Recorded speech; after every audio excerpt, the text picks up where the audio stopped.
I received the call on a rainy Tuesday morning. My cousin Ashley told me Grandpa Jack had passed away in his sleep. The world seemed to stop as my heart shattered into a million pieces. Through my tears, she mentioned he'd left his farmhouse to me in his will. That property held all my childhood memories and represented my only chance at homeownership. When I arrived in my hometown for the funeral, my aunts and uncles avoided eye contact. Then I overheard them discussing the situation. They had already sold Grandpa's house without telling me. My inheritance, my future, had been stolen by my own family. My name is Dakota Wells, and at 29, I was barely staying afloat as a freelance graphic designer in Chicago.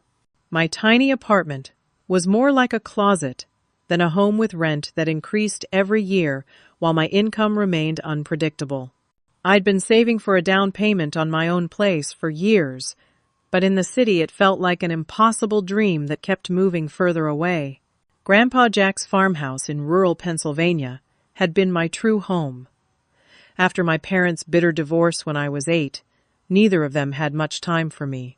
Mom worked 2 jobs and was often too exhausted to engage while Dad moved across the country and started a new family that didn't seem to have room for weekend visits from his firstborn. But every summer, I went to stay with Grandpa Jack. His 2-story farmhouse sat on 20 acres of land, with rolling hills, a small orchard, and a workshop where he taught me to build and fix things with my own hands. The house itself was over 100 years old, with wide plank floors that creaked in familiar patterns and windows that caught the morning light in ways that made the whole place glow. A house has bones and a heart, just like a person, Grandpa would say, showing me how to repair loose floorboards or unclog old pipes. Treat it with respect, and it'll shelter you through anything. Unlike my cousins who complained about the lack of shopping malls or fast internet, I treasured every moment at the farm. While they scrolled on their phones during family gatherings, Grandpa and I would disappear to the workshop or take long walks through the property where he'd point out every tree he'd planted and tell stories about the land's history.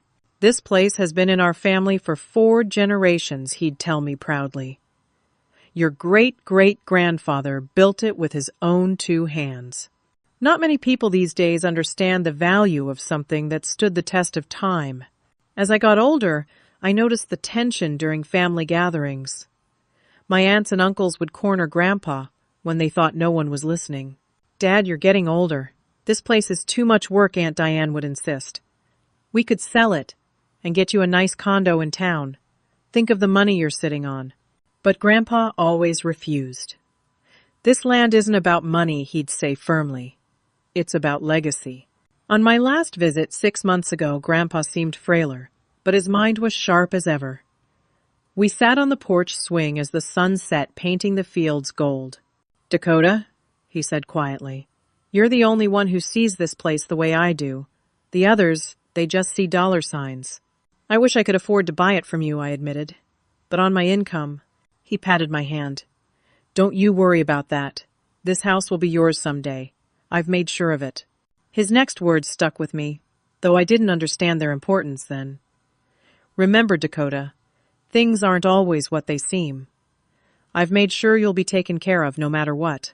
A week after that visit, a package arrived at my apartment containing some of Grandpa's books he thought I'd enjoy. I'd been so busy with client deadlines that I'd only flipped through them briefly, thanking him by phone. Now 3 days after learning of his death, I was sorting through my bookshelf when a folded piece of paper slipped out from between the pages of his favorite Robert Frost collection. The letter was in his distinct handwriting, slightly shaky but determined. My dear Dakota, if you're reading this, I've either shared my concerns with you, or I'm no longer around to handle matters myself.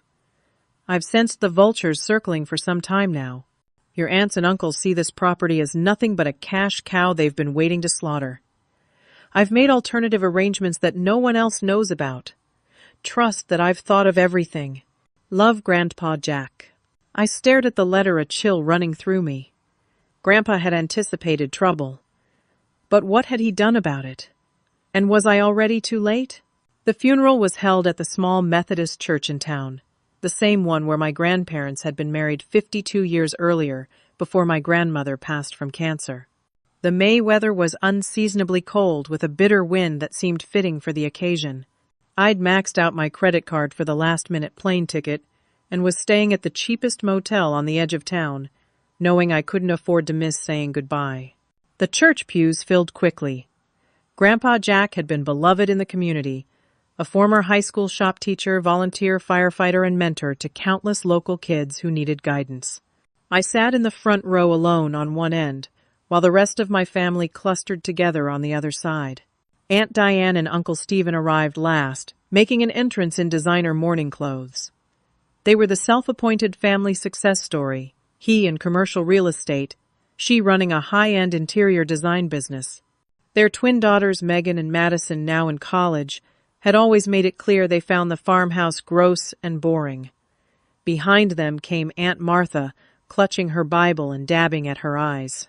She'd found religion after her third divorce, and now judged everyone else's life choices through a lens of selective scripture. Uncle Peter, the youngest of Grandpa's children and the family charmer, nodded solemnly to me across the aisle.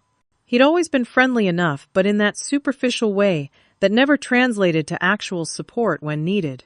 His son, my cousin Trent, had been my childhood tormentor, hiding my shoes in the cow pasture and telling me my parents got divorced because of me. The service was beautiful but surreal. I kept expecting Grandpa to walk through the door chuckling at the mistake. When I was invited to speak, I shared stories of his patience, his wisdom, and his hands that could fix anything broken. My voice cracked when I mentioned how he taught me that the most valuable inheritance wasn't money, but the knowledge of how to build a meaningful life. Throughout my speech, I noticed my relatives exchanging uncomfortable glances. At the time, I attributed it to grief, manifesting differently in each person. I couldn't have been more wrong. After the burial, everyone gathered at Aunt Diane's sprawling house for the reception. I stood awkwardly by the food table, feeling like an outsider. No one had mentioned the farmhouse to me, not even to discuss when I might collect Grandpa's personal belongings. The conversation flowed around me as if I were invisible. I was reaching for a glass of water when I overheard Uncle Stephen in the next room, speaking in what he thought was a hushed tone. The developers were thrilled to close so quickly. With the way the market's moving, waiting even a month could have cost us thousands. What about all of Dad's things? That was Aunt Martha's voice. The contract gives us 2 weeks to clear out what we want, Uncle Stephen replied. Anything left goes to the wrecking crew. They're planning to break ground for the new subdivision by August. I froze the glass halfway to my lips. Subdivision. Wrecking crew. Did you see Dakota's face during the service? Uncle Peter joined in. She really thought Dad was serious about leaving her the farm, as if she could even afford the property taxes. Their laughter felt like knives in my back. I stepped into the doorway, the water in my glass sloshing over the rim as my hand trembled. You sold Grandpa's house. My voice sounded strange even to my own ears. The conversation stopped abruptly, 3 pairs of eyes turning to me, with expressions ranging from surprise to irritation to feigned sympathy. Dakota's sweetie Aunt Diane approached, laying a manicured hand on my arm that I immediately shook off. We were going to discuss this with you after everyone left. It's been such an emotional day already. Discuss what exactly? I demanded, louder than I intended. Other conversations around us paused. That you sold my inheritance without even telling me. Uncle Stephen cleared his throat, straightening his expensive tie. Now, Dakota, let's be realistic. Your grandfather had substantial medical debts in his final years. The property needs at least $100,000 in repairs. The roof is failing. The foundation has issues. That's not true, I interrupted. I was just there 6 months ago. We replaced the gutters together. The house is solid. Honey, Aunt Martha interjected with a pitying smile. Your grandfather was protecting you from the truth. He didn't want you to worry. The place is falling apart and the taxes alone would bankrupt you. I looked from face to face, searching for any sign of shame or remorse. There was none. He told me the house would be mine. I insisted, my voice breaking. He promised. Well, the will didn't specify that Uncle Peter said smoothly. It just divided his estate among his children with instructions that we provide something for you. We all agreed you'd benefit more from cash than a money pit in the middle of nowhere. Aunt Diane reached into her purse and withdrew a checkbook. We were planning to surprise you with this. She wrote with flourish and tore out a check, holding it out to me. $5,000, Dakota. A fresh start. That's more practical than a dilapidated old farmhouse, isn't it? I stared at the check. $5,000 for the home that contained every happy childhood memory I possessed, for 20 acres of land that had been in our family for generations, for the only place I'd ever felt truly safe and at peace. When did you sell it? I asked quietly. They exchanged glances. The paperwork was finalized 3 days ago, Uncle Stephen finally admitted. It was a time-sensitive opportunity. 3 days ago. They hadn't even waited for Grandpa to be buried. They'd sold the house before I even arrived for the funeral. With shaking hands, I took the check, too numb and shocked to fight. $5,000 wouldn't even cover first and last month's rent plus security deposit on a decent apartment in Chicago. It was a pittance, a dismissal, a way to ease their own guilt if they felt any at all. As the reception wound down, I sat alone on Aunt Diane's pristine porch steps, the check crumpled in my pocket, trying to process what had happened. A shadow fell across me, and I looked up to see Mr. Harrison, Grandpa's lawyer. He was in his 60s with kind eyes behind wire-rimmed glasses. He'd known me since I was a little girl. I'm sorry about your grandfather, Dakota. He was a good man. Thank you, I replied automatically. He glanced around to ensure we were alone, then quickly pressed his business card into my palm. On the back, he'd written a note. Your grandfather left something else with me. Come to my office tomorrow at 9. Don't tell anyone.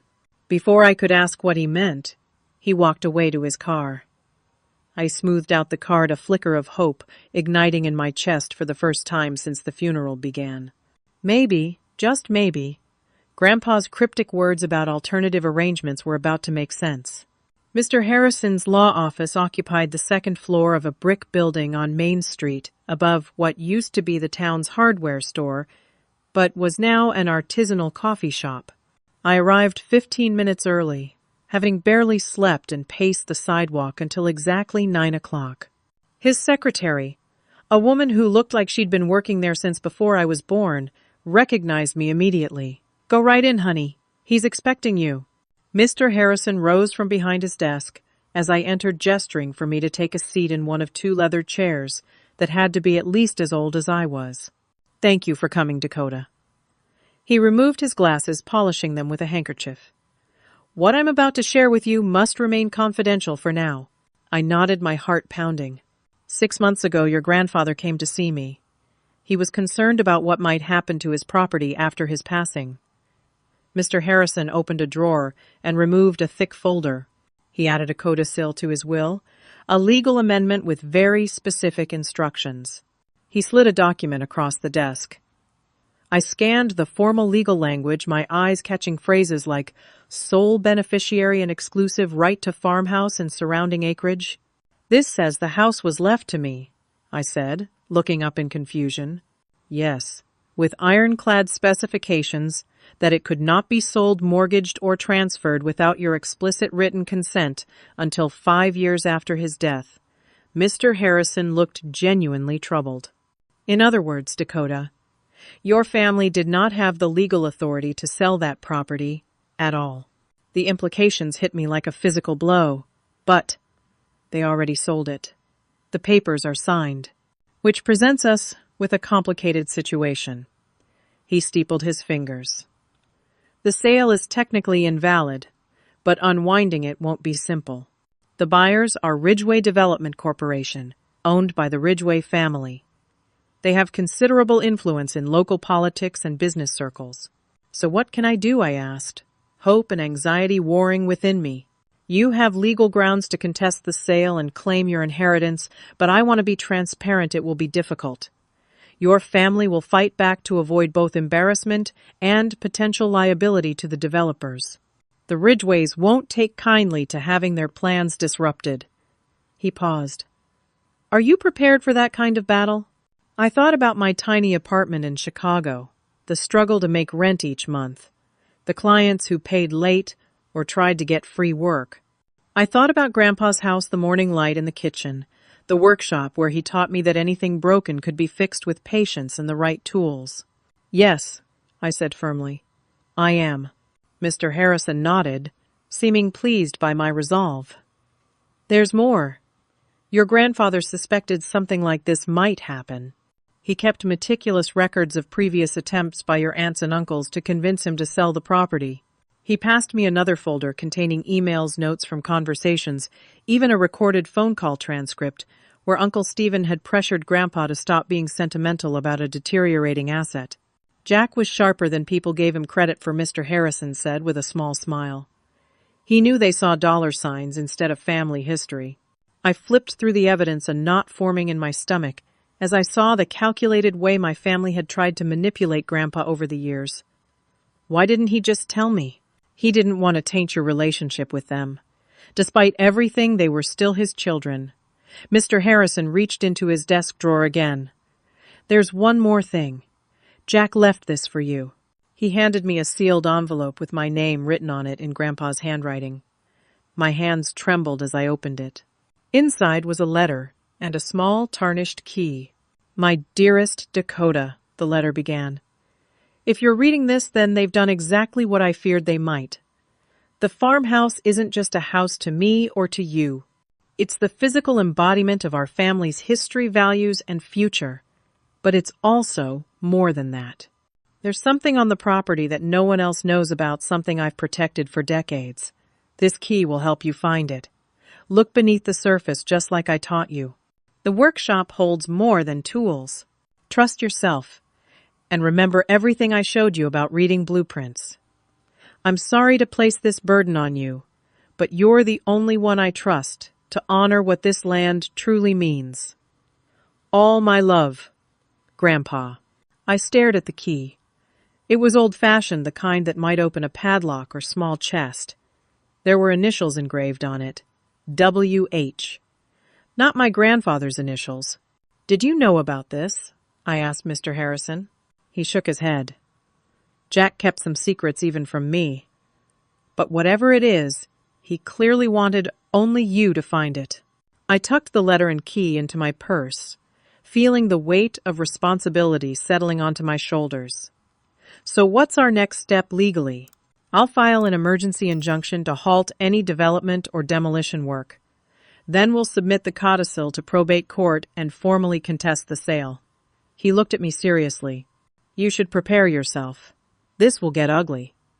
Your family won't just be losing a commission from the sale, they could be liable for breach of contract with the developers. They'll fight tooth and nail. I don't have much money for legal fees, I admitted. Jack took care of an initial retainer, Mr. Harrison assured me. Beyond that, we can work something out. I've known your grandfather since we were boys together. I won't let his final wishes be ignored. As I left the office, I felt simultaneously empowered and terrified. I had legal grounds to reclaim my inheritance, but I'd be fighting my own family and a powerful corporation. And somewhere on the property was a secret Grandpa had guarded for years, something important enough to protect with his careful planning even from beyond the grave. I needed to find it before the developers started tearing the place apart. But first I needed somewhere to stay that I could actually afford while the legal battle unfolded. The Pine Creek Motel sat just off the highway, its neon sign missing several letters. At $40 a night, it was the only accommodation my dwindling savings could handle for an extended stay.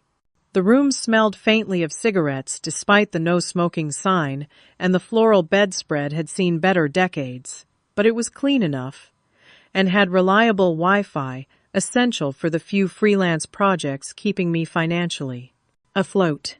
I spread Mr. Harrison's documents across the small table by the window, creating a makeshift workstation. The legal paperwork had been filed, but it would be at least 3 weeks before our first court date. Meanwhile, I needed to understand exactly what I was up against. My first step was researching Ridgeway Development Corporation. Their website showcased gleaming subdivisions with names like Oakwood Estates and Meadowbrook Commons, cookie-cutter houses packed tightly together on what had once been farmland. Their slogan, "Building Tomorrow's Communities Today," was splashed across images of cul-de-sacs and community swimming pools. The About page featured photos of Gerald Ridgway, the silver-haired patriarch alongside his son Bradley, who now served as CEO. They were major donors to local political campaigns and the Chamber of Commerce. The site boasted about their vision for rural development that had transformed the region. Transformed was one word for it.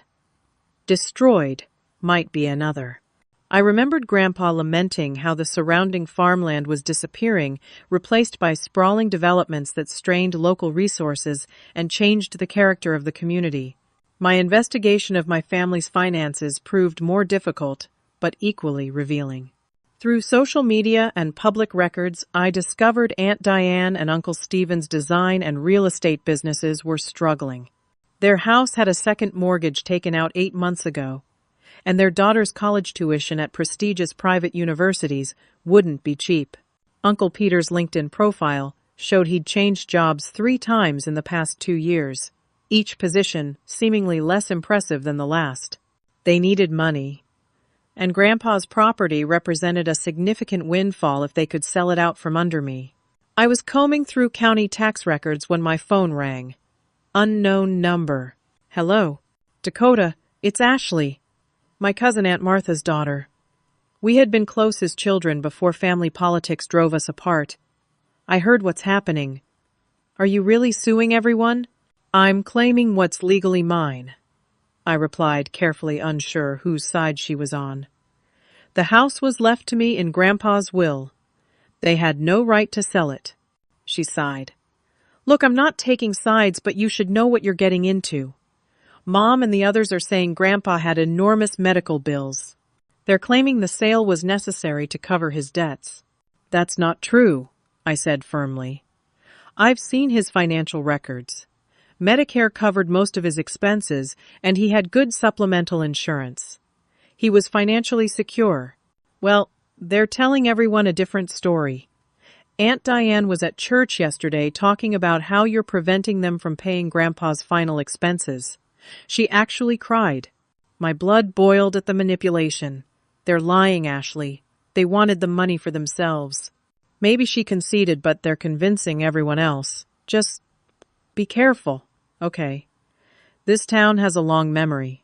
After we hung up, I checked social media and found exactly what Ashley had warned me about. Aunt Diane had posted a tearful tribute to Grandpa, subtly mentioning unexpected financial burdens and difficult decisions made for the good of the family. The comments were filled with support and barely veiled criticism of the unnamed relative, clearly me who was making a difficult time even harder. They were trying to control the narrative, painting me as the villain. The next morning I drove past the farmhouse, my heart aching at the sold sign planted in the front yard. A few trucks from Ridgway Development were parked in the driveway, men in hard hats examining the exterior. They were wasting no time. I parked down the road and watched through binoculars I'd brought, trying to gauge how quickly they were moving with their plans. One worker placed stakes connected by bright orange string, marking what looked like the footprint for a new structure, right where Grandpa's workshop stood. I needed to get onto the property, but how breaking in would undermine my legal case, but waiting for the court might mean losing whatever Grandpa had hidden there. That evening I was sorting through the box of Grandpa's personal effects I'd collected after the funeral, the few items no one else had wanted. His pocket watch with the broken face, a small collection of river stones he'd gathered on our walks, a battered copy of his favorite book, The Old Man and the Sea, and at the bottom a leather-bound notebook I hadn't seen before. The notebook contained diagrams of the property, notes about soil conditions and water table levels, and detailed drawings of the house's construction. Between some pages were folded documents, a geological survey from 30 years ago, correspondence with the state environmental department, and most surprisingly, letters from 3 different mining companies dated throughout the past decade. One passage, written in Grandpa's neat handwriting, stood out. Confirmed deposits extend beneath the North Field and Workshop area. estimated value continuing to rise as supplies dwindle globally. Keeping this knowledge protected for future generations when extraction methods improve, current techniques too destructive to land. Attached to this entry was an official-looking map with markings indicating mineral deposits, valuable ones, apparently running beneath the property. Grandpa had known the land contained more than sentimental value. It held actual resources, worth potentially millions. Had my family known? Was this why they were so eager to sell? I flipped further and found a detailed diagram of the workshop, with measurements and what looked like hidden structural elements. In the margin was a small note. Access panel behind east wall storage. Sixth board from corner press. Don't pull. My heart raced. This had to be related to the key and Grandpa's letter. There was something hidden in the workshop, something important enough to document carefully but secretly. As I studied the diagrams more closely, I noticed another troubling detail. The survey map showed a completely different property line than what was commonly understood. According to this official document, the farmhouse property extended another 8 acres to the east land that was currently being developed as part of another Ridgeway project. Had the boundary been deliberately misrepresented in the sale? Was this another layer of deception? A knock at my motel door startled me. I gathered the papers quickly, hiding them under the bed before answering. A man in a business suit stood outside, his smile not reaching his eyes. Dakota Wells Bradley Ridgeway. He extended his hand, which I didn't take. I thought we should talk neighbor to neighbor. We're not neighbors, I replied coldly. You bought stolen property. His smile tightened. That's a serious accusation. My legal team assures me the sale was completely legitimate. Then your legal team missed something important. Look, Miss Wells' development is inevitable in growing communities. Your grandfather's property is strategically located for our new project. We're creating homes for dozens of families, plus a shopping center that will bring jobs to the area. He reached into his jacket and pulled out a checkbook. I understand you feel a sentimental attachment to the old place. Perhaps we could compensate you directly for your emotional distress. The bribe was so blatant I almost laughed. No amount of money will make me drop my claim. His friendly facade dropped. This project is moving forward, Miss Wells. The demolition permits are already approved. Your little legal stunt might delay us a few weeks, but that's all. Save yourself the trouble and expense. Take the offer. Goodbye, Mr. Ridgeway, I said, closing the door in his face. Through the thin curtains, I watched him return to his luxury SUV, already on his phone.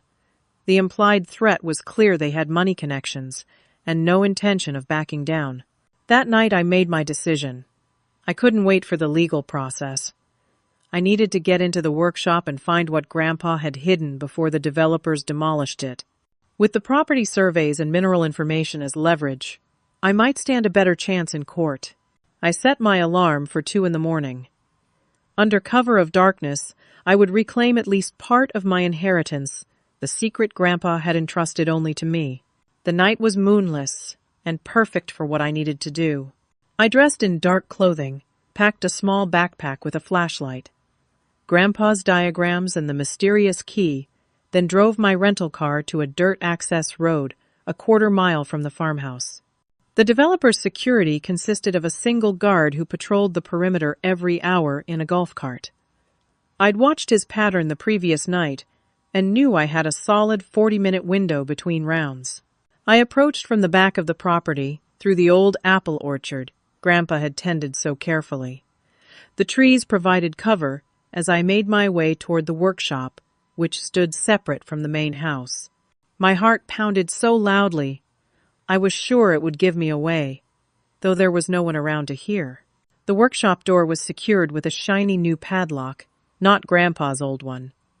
I circled to the back where a small window was partially hidden by overgrown forsythia bushes. Using a rock, I broke the glass as quietly as possible, then cleared the shards and hoisted myself through the opening. Inside, I used my phone's flashlight to navigate. The space was exactly as Grandpa had left it. Workbench along one wall, tools hanging in their designated spots. the scent of sawdust and machine oil still lingering. The developers clearly hadn't bothered to clear it out yet, probably planning to demolish it as is. Their negligence was my advantage. I consulted Grandpa's diagram. The hidden access point was supposedly behind the east wall storage cabinets. I counted along the wooden panels. 1, 2, 3, 4, 5, 6 boards from the corner. It looked identical to the others, but when I pressed against it, rather than pulling as the notes instructed, I felt a slight give. I pressed harder, and with a soft click, a section of the wall recessed and slid sideways, revealing a narrow passage with steep stairs leading down into darkness. My breath caught. In all my childhood explorations, I'd never known this existed.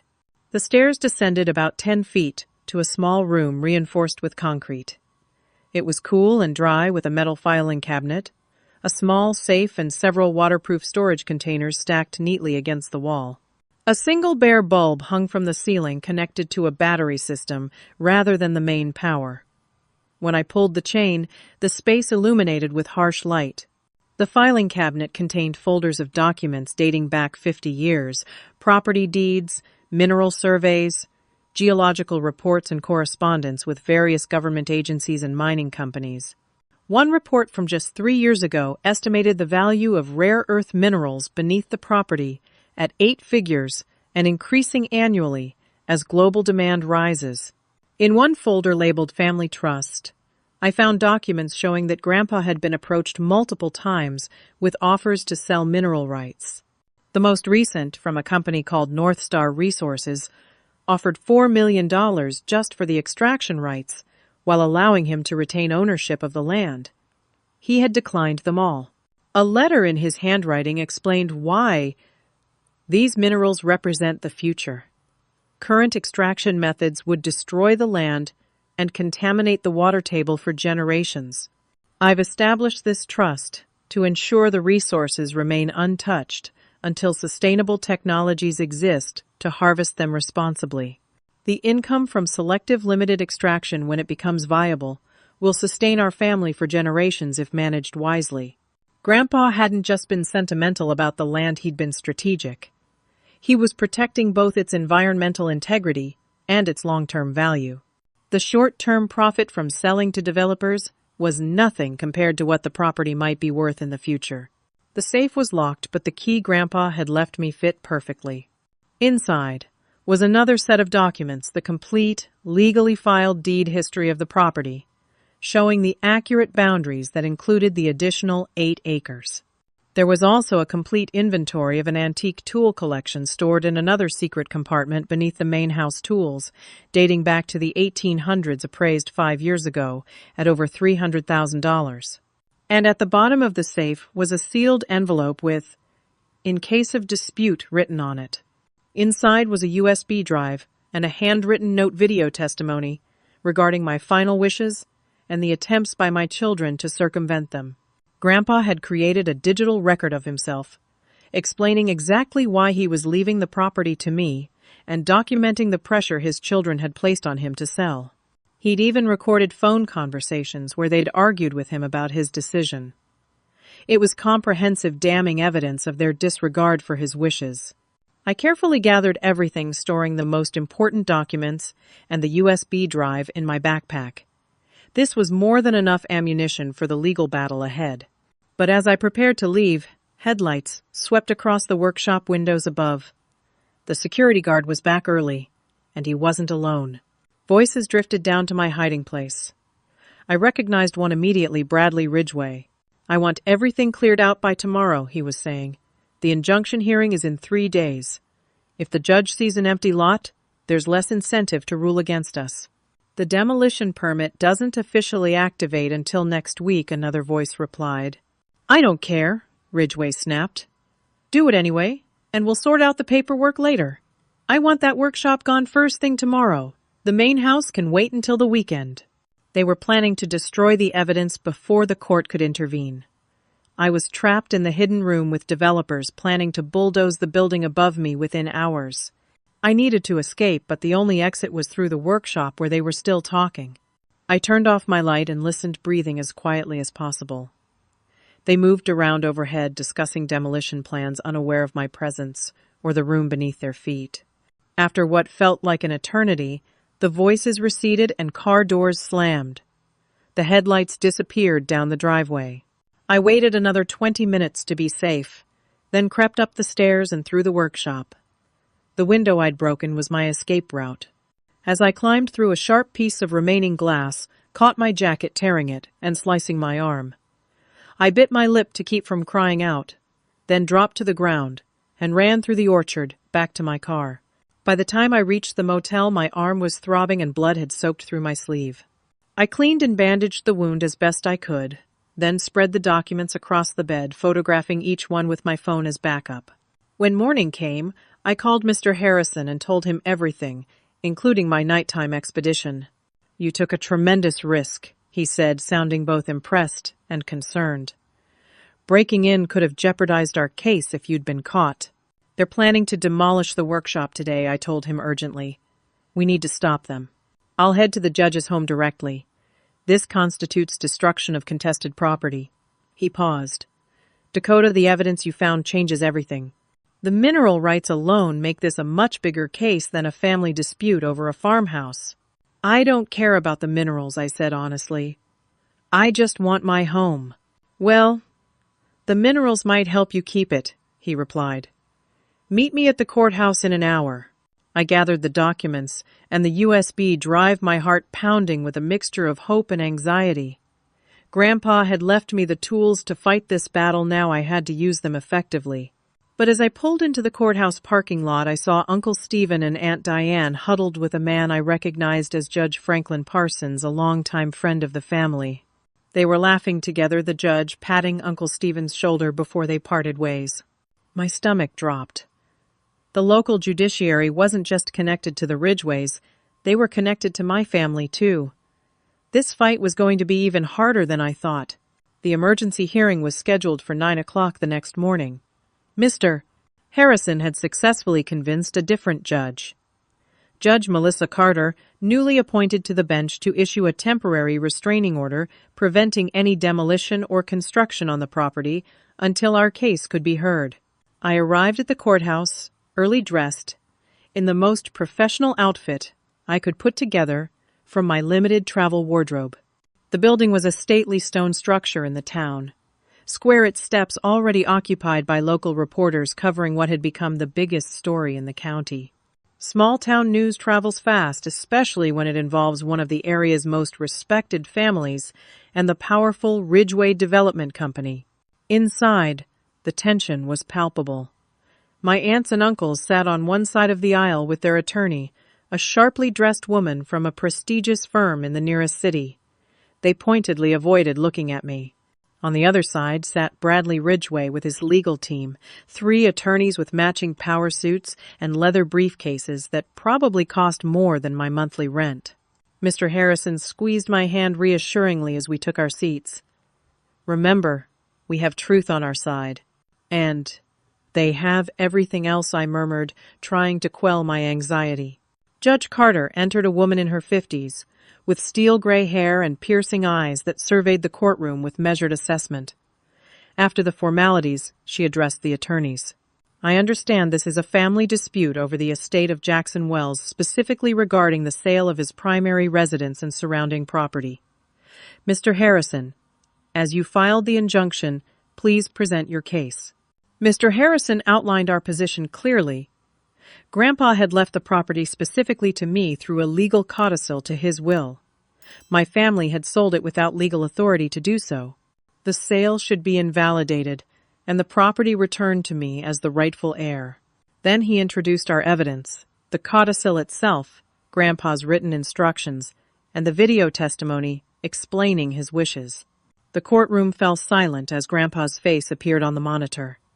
He looked tired, but determined, his familiar blue eyes staring directly into the camera. "I, Jackson Wells, being of sound mind, make this recording to confirm my final wishes regarding my property. I leave my home and all surrounding lands to my granddaughter Dakota Wells. My children have repeatedly pressured me to sell this land against my wishes. I've documented these attempts and attached them to my legal papers. The video continued with specific instances, dates, and even snippets of recorded conversations where my aunts and uncles had argued with him about selling the property. Their expressions darkened as their own words were played back in court. When the video ended, Mr. Harrison introduced the mineral survey documents and property boundary information, explaining that the land's true value far exceeded the sale price my family had accepted. In short, Your Honor, he concluded, Mr. Wells' children intentionally circumvented his clearly stated wishes, selling property. They did not have the right to sell at a price far below its actual value to buyers who now seek to destroy a family legacy before this court can. Rena justice. The opposing attorneys presented their counter-arguments. My family claimed the codicil had never been properly filed with the original will. The Ridgeways argued they were innocent, third-party buyers who had acted in good faith. As the arguments continued, I noticed Mr. Harrison growing increasingly distracted. He kept checking his phone and frowning.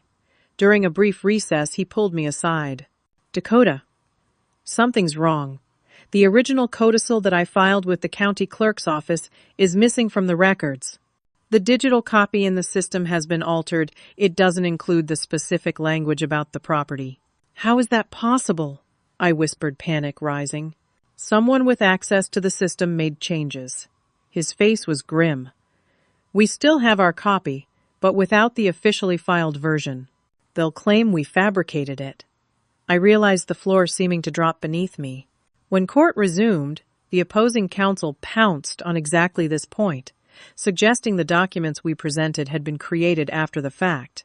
They painted me as an entitled granddaughter trying to extort money from my grieving family and an innocent development company. Judge Carter listened impassively, then made her ruling. Given the questions regarding the authenticity of the codicil, I'm extending the temporary restraining order for 72 hours to allow for verification of documents. During this time, no development activity may take place on the property, and no assets from the estate may be dispersed.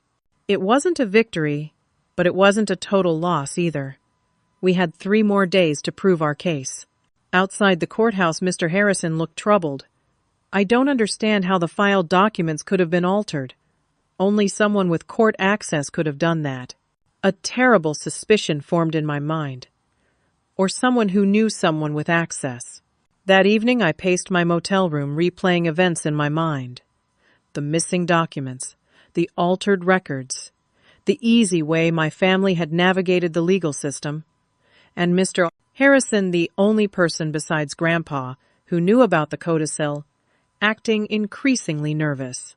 Then I remembered seeing Uncle Stephen talking with Judge Parsons before our hearing. The connections fell into place, like pieces of a terrible puzzle. I pulled out Grandpa's journal again, searching for any additional clues he might have left. In the back pages, I found a list of names with notes beside each people he trusted and people he didn't. Mr. Harrison's name was there with a question mark and a cryptic note, loyalty tested by Stephen's offer. What offer had Uncle Stephen tried to bribe Mr. Harrison in the past? Had he succeeded now? My phone rang, startling me from my thoughts. It was Ashley again. Dakota, are you okay? I heard about the hearing. I'm hanging in there, I said cautiously. Listen. Her voice dropped to a whisper. I found something weird when I was helping Mom go through some papers. Dad's been making payments to someone named Harrison for months. Large payments. Is that your lawyer? My blood ran cold. Yes. I thought you should know. It doesn't look right. She paused. I believe you about the will, Dakota. Grandpa told me once that he was leaving you the farm. He made me promise not to tell anyone. After we hung up, I sat in stunned silence. Mr. Harrison had been working against me all along, paid by my family to sabotage my case from the inside. The missing documents, the conveniently scheduled hearing with a connected judge, it all made sense now. But why had he agreed to file the emergency injunction at all? Probably to keep up appearances while ensuring the case would ultimately fail. He'd been playing both sides, collecting his regular fee from me while taking larger payments from my family. I was alone against a conspiracy that included my own relatives. a powerful development company, a compromised lawyer, and potentially even the local court system. It seemed hopeless. That night I barely slept, turning over options in my mind.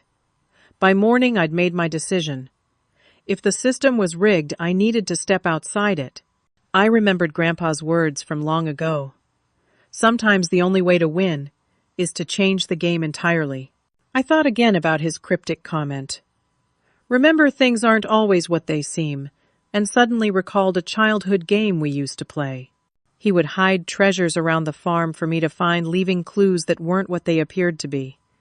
The final clue was always in the last place anyone would look. With renewed determination, I drove to the local bank where Grandpa had done business for decades. A friendly teller recognized me immediately. "Dakota Wells, I haven't seen you since you were knee-high to a grasshopper. So sorry about your grandpa. He was a fine man." "Thank you, Mrs. Bailey. I actually had a question. Did my grandfather have a safety deposit box here?" She checked her computer. "Not under his name, no." I thought about Grandpa's games, how he would create elaborate stories about secret identities when we played treasure hunt. What about under the name Horizon Ventures? Mrs. Bailey's eyebrows rose. "Well, let me check. Yes, there is a box under that company name. Do you have the key?" I produced the key with the WH initials, not Jackson Wells, but Horizon Ventures. The game we played where we pretended to be explorers, discovering new frontiers. The safety deposit box contained exactly what I hoped, a second, completely separate will with entirely different witnesses and a different law firm listed. This will was crystal clear.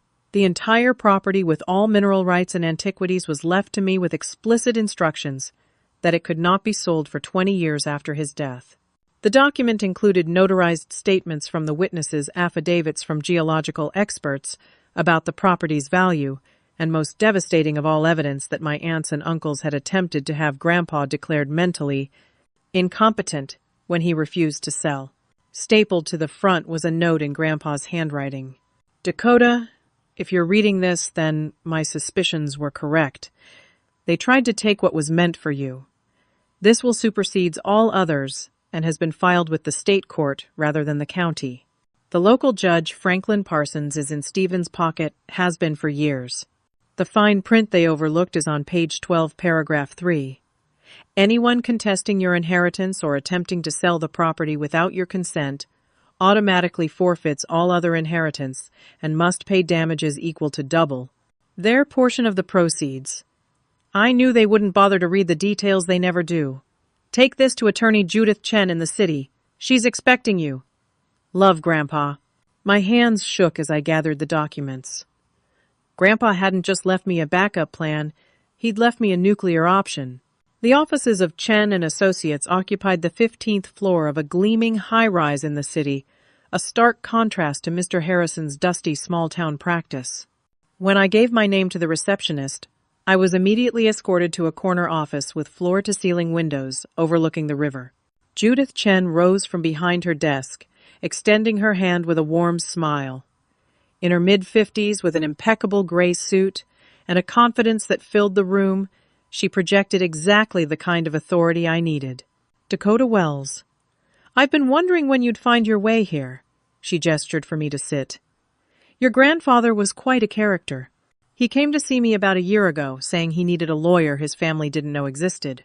I spread the documents from the safety deposit box across her desk. "He left me these. He said you were expecting me." She examined them carefully, nodding with approval. Jack prepared meticulously. This will is ironclad, filed at the state level with multiple redundancies to prevent tampering. The penalty clause for any family member who tries to circumvent it is particularly inspired. She looked up at me. "Your family has no idea what's about to hit them. They sold the property," I reminded her. "The developers are ready to bulldoze it." "Not for long."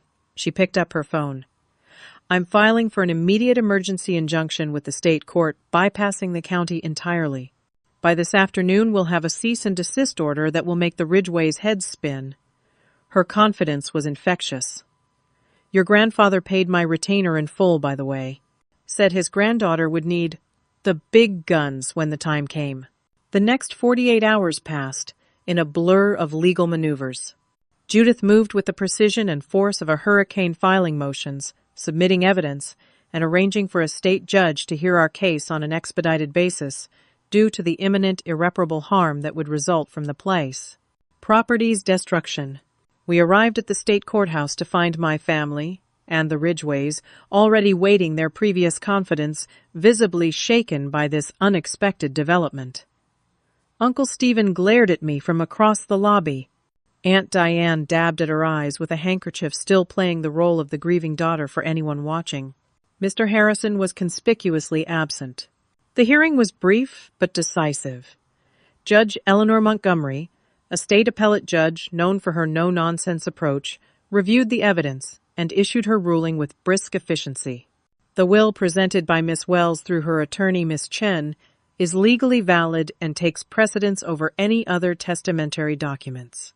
The sale of the property by the defendants was unlawful and is hereby nullified. The property, including all structures, mineral rights, and antiquities, is confirmed as the sole inheritance of Dakota Wells. She turned her stern gaze to my family. Furthermore, according to the penalty clause in the will, the defendants Diane and Stephen Carter, Martha Wilson, and Peter Wells, having attempted to sell property without proper authority, forfeit all other inheritance, and are liable for damages in the amount of twice their portion of the sale proceeds to be paid to Miss Wells within 30 days. Bradley Ridgway shot to his feet. Your Honor, Ridgway Development purchased this property in good faith. We've already invested considerable resources. Mr. Ridgway, the judge interrupted, your recourse is with the individuals who fraudulently sold you property. They did not own, not with this court. Your purchase agreement is with them, not with Miss Wells. She banged her gavel. This ruling is effective immediately. A formal written order will follow. Outside the courtroom, my family huddled with their attorneys' faces pale with shock. The penalty clause meant they would not only lose their share of Grandpa's other assets, his investments and savings, but would have to pay me damages from their own pockets. For Aunt Diane and Uncle Stephen, already facing financial difficulties, it would be devastating. Bradley Ridgway stormed past without looking at me, already barking orders into his phone. His company would undoubtedly sue my family for breach of contract and fraudulent misrepresentation, adding to their legal and financial woes. Congratulations, Judith said, gathering her documents. The property is officially yours. I've already arranged for new locks to be installed and security to be posted until you can move in. I hardly dared believe it was over. What about the Ridgways? Won't they appeal? They can try, but they won't succeed. Your grandfather's documentation is too thorough, the case too clear-cut. Their best option is to pursue your family for damages and move on to easier targets. 2 days later, I stood on the front porch of the farmhouse. My farmhouse, watching the sunset paint the fields gold, just as it had during countless evenings with Grandpa. The developer's equipment had been removed, the stakes and orange marking strings gone. The property was peaceful again, the only sound the rustling of leaves in the orchard. Inside, I walked from room to room, trailing my fingers along familiar walls. The house needed work, fresh paint, some repairs to the roof, updated plumbing, but its bones were solid, just as Grandpa had always said. In the workshop, I examined the hidden room again, now understanding its full significance. The minerals beneath the property represented both a responsibility and an opportunity. I could protect the land as Grandpa had, waiting for sustainable extraction methods, while using the documentation to secure loans for the repairs and improvements the house needed. The antique tool collection, once properly appraised and insured, would provide additional financial security. Grandpa had ensured I would not just inherit his home, but would have the means to maintain it properly. A car pulled into the driveway, and I tensed until I recognized Ashley getting out, along with 2 of my cousins I'd been closer to as a child. "We came to help," Ashley said simply when I opened the door. "If you'll let us." Over the following weeks, news of the court ruling spread through town. The story shifted as details emerged about the mineral rights. the falsified documents, and my family's attempts to circumvent Grandpa's wishes. Public opinion initially against me, as the ungrateful granddaughter causing trouble began to turn. Aunt Martha was the first to approach me arriving one Sunday afternoon with a homemade pie and tears in her eyes. "I didn't know what Stephen and Diane were planning," she insisted. "They told me we had no choice, that the property had to be sold to cover debts." "I should have asked more questions." She hesitated.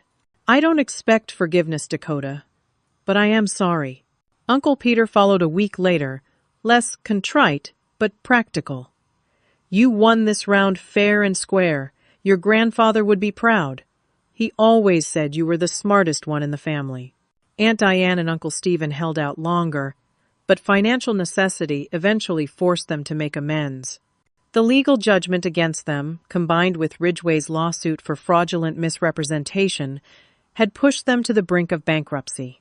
They arrived on a rainy Tuesday with a proposal they would help restore and improve the property in lieu of some of the financial damages they owed. "Stephen's a contractor, after all," Aunt Diane pointed out. "And I know a thing or two about interior design." I considered their offer, remembering Grandpa's capacity for forgiveness despite his practical precautions. "I'll think about it." By spring, renovations were well underway. I had relocated permanently from Chicago, setting up a home office in what had been Grandpa's study. My freelance graphic design business was thriving, bolstered by local clients who appreciated having someone with my skills in the community. The workshop had been fully restored, and I'd begun implementing the plan that had come to me during those long nights in the motel, converting part of the property into an arts education center for local youth, teaching everything from traditional crafts to digital design. It would honor Grandpa's legacy as a teacher, while creating something new and valuable for the community. On a warm May afternoon, almost exactly a year after Grandpa's passing, I sat on the porch swing where we'd had our last conversation. The property looked better than ever, the house freshly painted, the orchard, pruned and flowering, new gardens taking shape where once there had been only weeds. Ashley joined me, handing me a lemonade. "Uncle Jack would love what you've done with the place." "I think he knew what I'd do," I replied, smiling. "He planned for it all along." Not everything, she laughed. I doubt he anticipated Aunt Diane volunteering to paint the kitchen herself as part of her penance. We watched the sunset together, comfortable in the growing evening stillness. In the distance, a group of teenagers was leaving the newly established workshop space, carrying portfolios of their work, laughing and talking animatedly about their projects. "You know what Grandpa always used to say," I mused. "A house isn't just wood and nails. It's the stories it holds and the future it shapes." Ashley nodded. "He was right. And now you're writing the next chapter." I looked out over the land that had been in our family for 4 generations and would now continue to another. The property wasn't just acres and buildings and mineral deposits. It was a legacy of values, resilience, ingenuity, foresight, and the courage to fight for what matters most. Grandpa had given me more than an inheritance. He'd given me the tools to build a life of purpose, the wisdom to recognize true value, and the strength to stand my ground against those who would take what wasn't theirs to take. As the first stars appeared in the darkening sky, I made a silent promise to him. This home would always remain what he had intended it to be, a place of creation, learning, and community, rooted in the past, but growing toward the future. In protecting my inheritance, I discovered something far more valuable than property. I'd found my purpose and my place in the world. And that was the greatest gift Grandpa could have possibly left me. Have you ever had to stand up for what was rightfully yours, even when it seemed like everyone was against you, or discovered that someone you loved had planned more carefully for your future than you ever realized? I'd love to hear your stories in the comments below. And if this story resonated with you, please give it a like, subscribe to hear more stories like this one, and share it with someone who might need a reminder that sometimes justice does prevail. Thank you for listening, and I hope whatever inheritance matters most to you, whether it's property values or wisdom, is protected and cherished for generations to come.